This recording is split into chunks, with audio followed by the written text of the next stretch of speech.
The delectable Adebanke Odunui. Hello, beautiful. How you doing?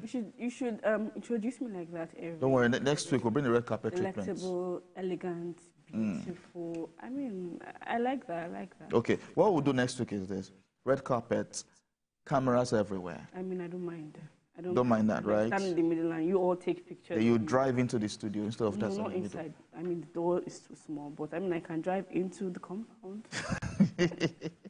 How's your week been? It was fun. It was good. But I mean, how was your week? It was your birthday week. Yes, I'm still expecting my gift. And you are owing all of us here souvenirs. Yes. Don't worry. The fuel scarcity stopped it from coming, so it's coming soon. Okay. So it's still buying fuel. It's still on the way. You guys heard it. It's still coming, so no problem. All right. So let's get to some entertainment news right now. Now, this week's social media buzz practically every day as two of Nigeria's music titans fought dirty on the platform. It seems the long-standing rivalry between the duo appears far from over. 7 years after supposedly settling their supremacy rift on stage at Wizkid's concert, they are back at it again. The battle began on Monday on social media. The latest chapter in their saga started with this video uploaded by Wizkid, apparently a subtle jab at Davido. The Ojolegba crooner posted a leaked video of Davido on his knees, crying and begging an alleged female associate. Now, the video surfaced online in April, and Wizkid posted a video seemingly suggesting his fans needed to plead for a new song as intensely as the person in the video, implying Davido actually. The post sparked a social media firestorm and ignited a frenzy among the 30BG and Wizkid FC. However, Davido felt slighted and clapped back at Wizkid on Monday night. In his clapback, Davido said Wizkid's songs are no longer recognized. He boasted that since he entered the music industry, Wizkid and others have not experienced peace of mind since then. The fight has only escalated with jabs reaching Ladipo, Peruzzi, Music Mogul Don Jazzy, Kiss Daniel, Techno, and other artists. Of course, we will have Debbie coming to discuss this much later. But let's move to our first discussion on the show. Of course, Moses Babatokpe is a leading figure in the Nigerian film industry and is known for his pioneering work in film distribution, exhibition, and production. Babatokpe's journey in movie business began in London, where he gained over a decade experience in cinema operations management, retail management, and human resource. Of course, you have seen him right there. Thank you very much for joining us at this point. Good morning. Good morning. It's great to be here. Thanks for having me. All right. So it's good to have you at this point. Now, let's talk about, first of all, the elephant in the room. Word on the street say you are leaving Film House to go start another entertainment company. Of course, the question is why? Thank you. And again, it's great to speak to Nigerians this morning.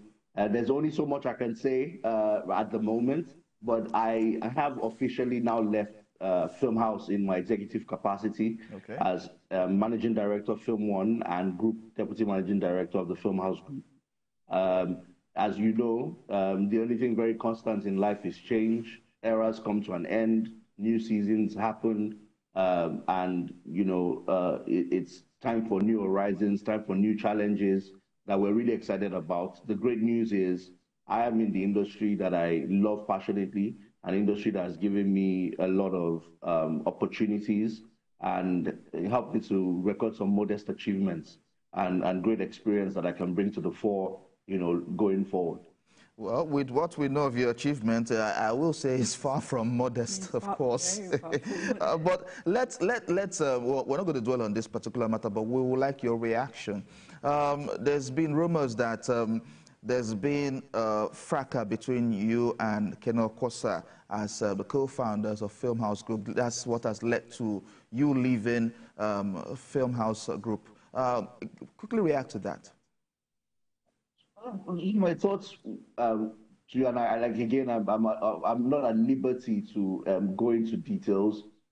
Look, the way I put it is we've had a very incredible partnership for over 2 decades. We've been friends, bosom friends at that, and There is a time for everything, and I believe in our various endeavors will continue to be great successes. That's as much as I can say. In fracas, misalignments, or any issues, I'm not limited to comment on. I think what's really important to stress and very important, very pertinent for the industry is I think both of us playing in the space, looking to advance the industry is what's most important. Okay.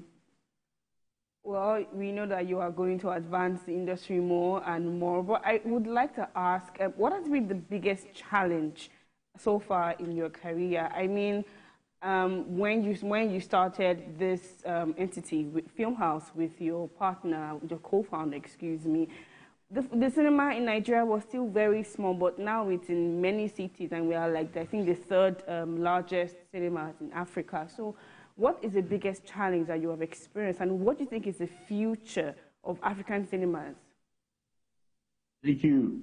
I think, look, it's first important to kind of put this on the line point. We've come a very long way from 2011, 2012, when we raised funds and were able to open the first Filmhouse cinema. But the greatest challenge, in direct response to your question, was convincing people that this was a viable business, convincing people that there was a business behind film, a business that could generate revenue, a business that could monetize content legitimately, and in the most formal sense.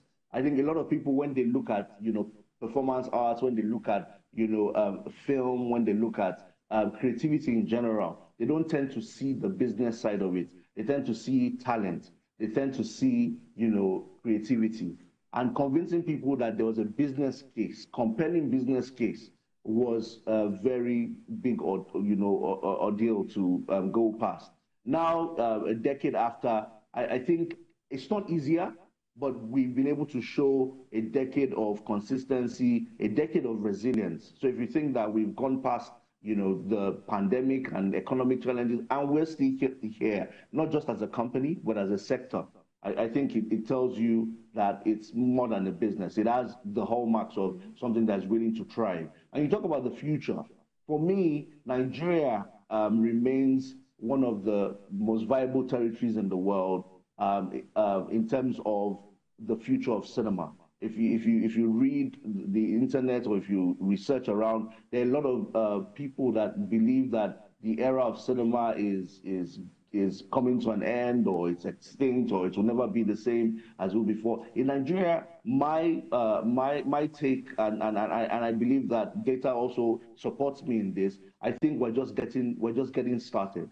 Why? We have a strong content creation industry.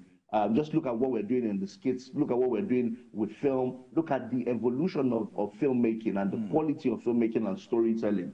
And then the fact that as a people, we're communal and we love shared experiences. We have a generation of people that really want to go out and be entertained. And we just don't have enough resources to give them cinematic experiences as we want. That's the area we want to really come into and hopefully attract funding, attract the right kind of resources, negotiate with the right kind of people, and also lobby government to really look into the sector with a sense of purpose and have a political will that if